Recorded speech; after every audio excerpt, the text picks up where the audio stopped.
My name is Joseph. I have two questions to ask. Why all the Muslims men are allowed to marry for 4 women? And the second one is, how can you prove that Jesus was not crucified? Brother has two questions. Brother, are you a Christian? I am.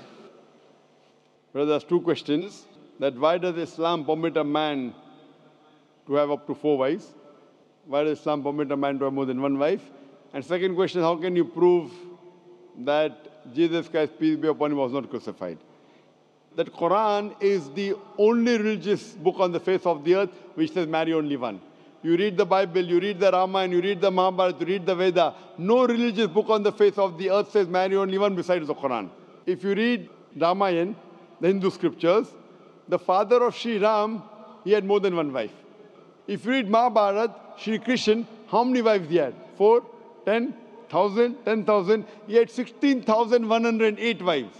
So if Shri Krishna can have 16,108 wives, so why can't Muslims have maximum up to 4? If you read the Old Testament, it says that Solomon, peace be upon him, had 700 wives. Abraham, peace be upon him, had 3 wives. So Old Testament tells you can marry as many wives as you want. Same as the New Testament says that you should follow Old Testament. So in Hinduism, in Christianity, in Judaism, you can marry as many as you want. It is later on that the church put a restriction that Christians should marry only one. It is later on, Rabbi Benjamin Yehuda passed a synod and say that Jews should marry only one. Otherwise, previously, they used to marry as many as they wished. It is the Indian penal code in India in 1954 that put a restriction and said under the Hindu Special Marriage Act, the Hindus should marry only one. But the scriptures put no restrictions. Let's analyze what does the Quran say. Quran says in Surah Nisa chapter 4 verse number 3, marry women of your choice in 2s, 3s or 4s, but if you can't do justice, marry only one.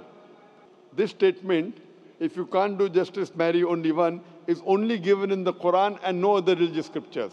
Let us analyze why does Quran give permission for the Muslim men to marry more than one woman, maximum 4. The reason is that by nature, male and female are born in equal proportion. But if you ask any pediatrician, he will tell you, the doctor of the children, that the female child is stronger than the male child in fighting germs and diseases. So you have more deaths among the male children as compared to female children. So in pediatric age itself, the females are more than the males. As life goes on, there is death due to wars, due to alcoholism, due to drug addiction, due to accident. In all these cases, more men are dying as compared to females. So today in the world, there are more females as compared to males. In few countries, like India and China, the female population is less than the male population because of female feticide and female infanticide. In India, according to a BBC report, every day more than 1,000 fetuses are being aborted after they are identified as females. If you multiply this figure by 365, you get a total of more than 1 million fetuses are being aborted every year in India after they are identified that they are females. According to the Tamil Nadu government hospital report, out of 10 females born alive, 4 are put to death.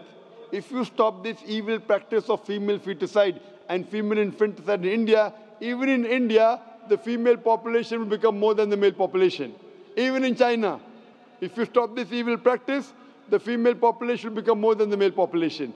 Today, if you analyze, in USA alone, there are 4.7 million females more than males. In UK alone, there are 1.2 million females more than males. In Germany alone, there are 1.6 million females more than males. In Russia alone, there are 10.6 million females more than males. And God alone knows that how many females are more than males throughout the world. If I agree with you that one man should only marry one woman, and suppose your sister happens to live in America, or suppose my sister happens to live in USA, and the market is saturated, every man has found a wife for himself, yet there will be 4.7 million females who will not find life partner.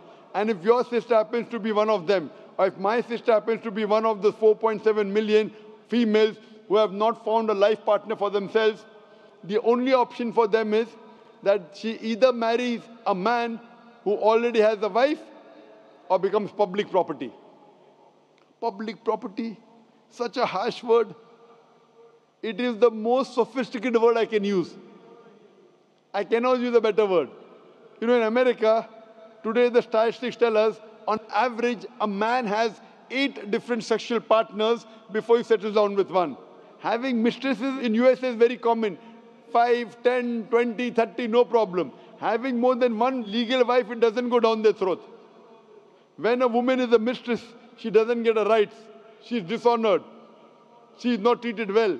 In Islam, when a woman becomes the second wife, she gets her honor, she gets her right, she's treated well. Any modest woman, if you ask her, that would you prefer being a second wife of a man who is already married or become public property, they would opt for the first. So Islam has given permission for some men to have more than one wife to protect the modesty of the woman. Coming to your second question. Is it allowed for ladies to marry 4 men? Brother, you're asking counter question, the time is limited. You asked 2 questions, now you're asking a 3rd question. Are you convinced with the first answer? I'm convinced with the first one. MashaAllah, so you're convinced, okay. The brother asked that, is a woman allowed to have more than one husband? If you do that, this problem will be exaggerated more. I mean in Muslims, in Muslims. As it is, women are more than men. If women marry more than one husband, the problem will be exaggerated. Point number 1. Point number 2, if a man has more than one wife and if the child is born, you can easily identify who is the father, who is the mother. If a woman has more than one husband and if the child is born... But DNA is still allowed. Brother, let me finish the answer, na? You asked the question, was I interfering? Was I interrupting? Yes or no? No. No. So why are you interrupting? After I finish, you can ask, na? I'm a medical doctor. Are you a medical doctor? No. I'm a medical doctor. I know about DNA testing. I'll come to it. Once, if a woman has more than one husband, 2 husbands, and if a child is born, and if he goes to admit in the school, and if the question, who's your father, she'll have to give 2 names. You're talking about DNA testing. I know about it. DNA testing is recent. Was DNA testing there 50 years back? Was it there? No. It's a new recent discovery, yet it's not 100%. Even if I agree it's 100%, it is now, it wasn't there before. Islam is there since time immemorial. And this is not the only reason. Even if I agree tomorrow it becomes 100% perfect, this is not the only reason. Today science tells us that man is more polygamous in nature as compared to the female. Today science tells us that during menstrual cycle, the female undergoes certain psychological changes. It's not possible for her to do the role of multiple wives. But a man doesn't undergo these changes. It's possible for him to do a role of multiple husbands. Today science tells us that if a man has multiple sexual partners and all are faithful, there is no problem. But if a female has multiple sexual partners and all are faithful, there are chances of sexually transmitted diseases to emerge. And that disease will go back to the male partner. So medically, it is not acceptable that a female has multiple partners, but medically and scientifically, it's acceptable that a male can have multiple partners.